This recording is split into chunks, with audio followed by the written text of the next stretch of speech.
Unarius, therefore, should represent to you your millennium, 1,000 or more years of living earth lives, and lives in between earth lives, wherein you will pass through your material, spiritual metamorphosis.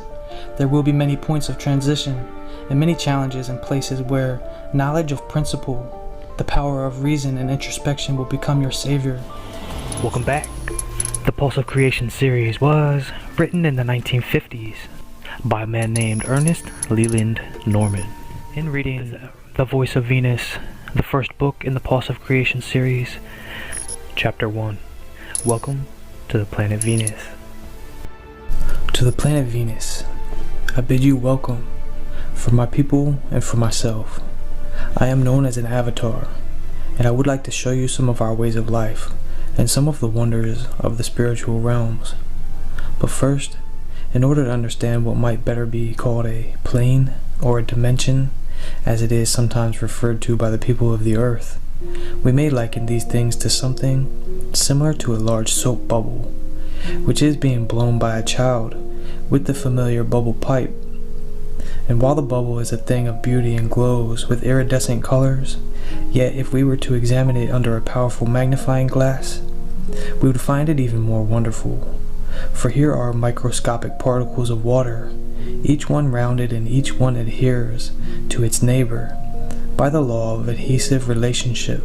And so, likewise is the great cosmic universe about us, and the many suns and planetary systems, each one adhering to the other through the laws of great universal magnetic structures, or lines of force. And countless suns make one star cluster, which is known as a galaxy by your astronomers. And each galaxy is but a pinpoint of light in the great celestial universe.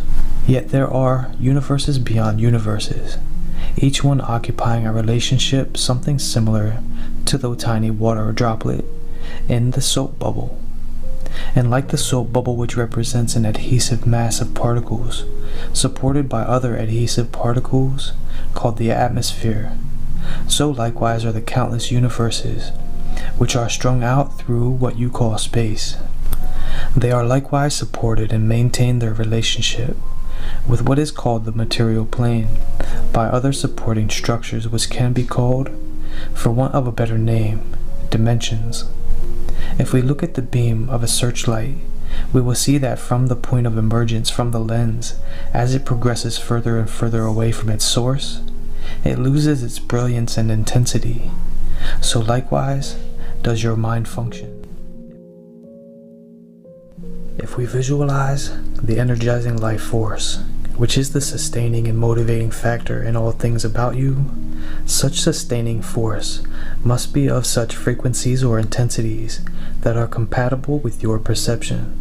For perception is necessary in all stages of soul evolution. And while the many dimensions or planes extend on and on into infinity, to your mind this infinity is somewhat likened to the searchlight beam. And the further your mind must travel, more correctly, to visualize such infinity. Such dimensions are not compatible with your present status of conception. These factors, as they have been explained, must be borne in mind before it is possible for the Earthman to visualize such phenomena as flying saucers or space travel. Likewise, it is extremely difficult for the Earth scientist to conceive anything which is beyond his own realm or dimension, and with such instrumentation as he has contrived to substantiate his limited perception, it is one of the tasks of each individual in making his soul evolution that he must first set about to tear down his preconceived, limited concepts. It has been said about many of the numerous scientists, as they call themselves on the earth plane, that they have contrived something of an understanding in their relationships with other dimensions, such as the third, fourth, fifth, etc.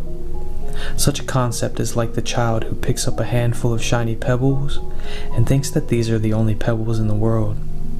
A dimension cannot be numbered, neither can it be called higher or lower than its neighbor, for a dimension is roughly an accumulation or a spectrum of vibration which maintains a certain basic harmonic relationship. It is one of the common fallacies of the Earth man to believe that energy is destructive or that it is sinful. He must always remember that all energy has as its emanating source or fountainhead what is sometimes referred to as the Supreme Being in Earth language. And while Earthmen may use or misuse energy in some destructive form, yet it cannot remain destructive, for such is the way of energy from this infinite fountainhead. Thus, through the evolution of time, must it ever be, and through the many lives of each individual, that while the individual is misusing energy destructively, he is unwittingly learning its proper usage. So the end result becomes one in which the supreme wisdom of the fountainhead teaches all mankind, each in his own way, and therefore can never become destructive. In our own planetary system, the Earth astronomer has found through his telescopes various other heavenly orbs or bodies revolving in fixed orbits around our central sun, and he has assumed from such external appearances or from studies made by refractory instruments that these planets, as he calls them, can or cannot sustain life as compared to the life about him on his own Earth plane. Such a concept is extremely limited and baseless, and while he calls himself a scientist, he has not reached the point in his mental evolution where he can visualize anything beyond the spectra of his own 100 elements, and thus he has become like the child with the pebbles. Each and every planet in this solar system could quite possibly support life in one of the various innumerable dimensions which lie outside the realm of perception for the Earthman. It can also be said that while the Earthman sees about him many things which are completely intangible as far as his own perception is concerned, even though, ironically, he may have created these so-called intangibles, he may think he has the picture of the atom, yet he has never seen one. He may send pictures and sound through the air, yet he is not quite sure how this is done. Life for the Earth scientist is an almost daily breakdown of many of the time-honored and treasured laws of the past. This has been going on for thousands of years, so likewise will the thousands of years in the future hold breakdowns of many of the ideas and laws which he has set up for himself at this day and time. Now, before I continue the reading, I want to mention something that might not be obvious immediately, and it wasn't obvious to me, is that while Norman was speaking and his wife Ruth was taking down what he was saying to create these books, he was channeling, and someone was speaking to him and to us through him, and that becomes obvious in this next sentence, referring here to Norman's first book, his astral travel to Mars, in his book called The Truth About Mars. Through your mediumship, you are given a factual picture of life on the planet Mars. This planet lies closer to your own spectra than any other of the planets of the solar system. In fact, one of your races of people is a migrant from this planet. Let it be said to the astronomers of your Earth that they have not seen all of the planets of your solar system, for there are others which reside in different spectra, and therefore cannot be viewed or analyzed by any means known to your Earth people. The planet Venus has always been something of a great mystery to the Earth astronomer, because it seems to be shielded by what appears to be masses of clouds. This is erroneous.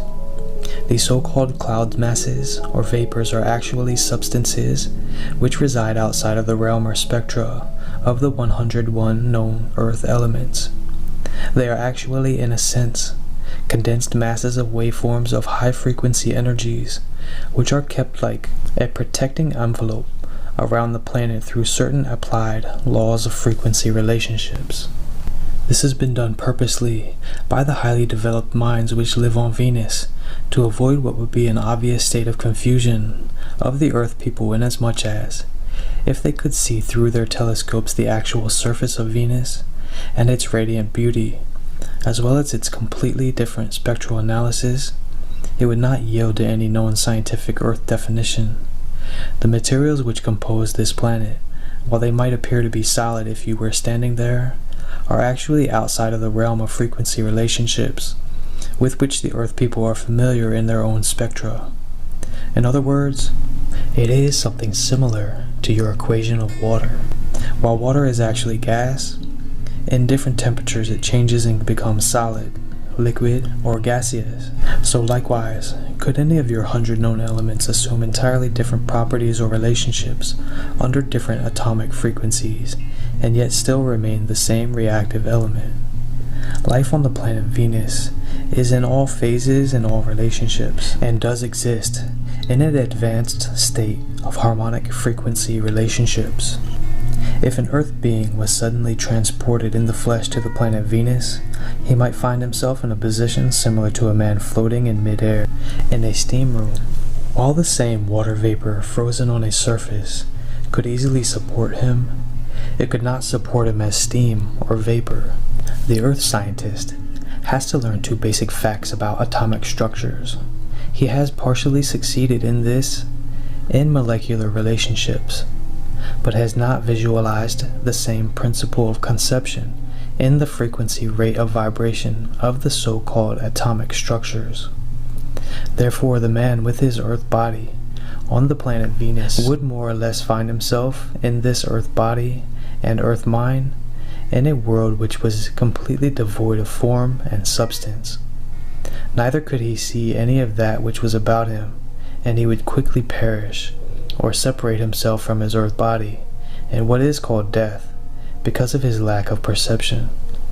Life on the planet Venus is made possible only to those who have evolved in their spiritual progression to a point where an entirely new and unlimited perception has become a vital and integrated working agent of their life force. Under such conditions, all phenomena such as is known to Earth people is a common part of the life of every Venusian.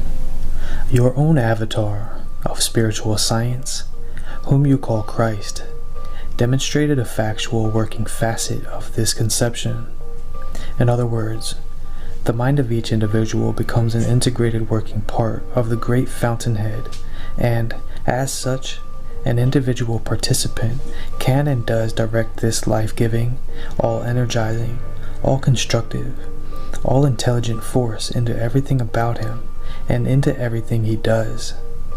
For example, he does not need to do as the Earthman does in making his clothes, gather the wool or the blossom, and go through the lengthy manipulative processes to construct these garments.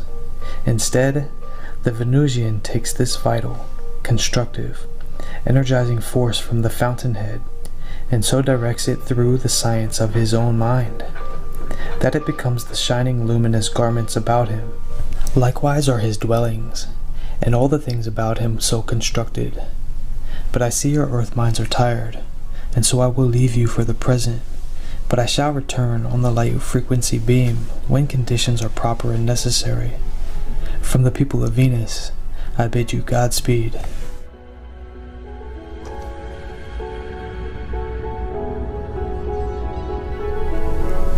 Chapter 2. The Polarity Principle of Evolution.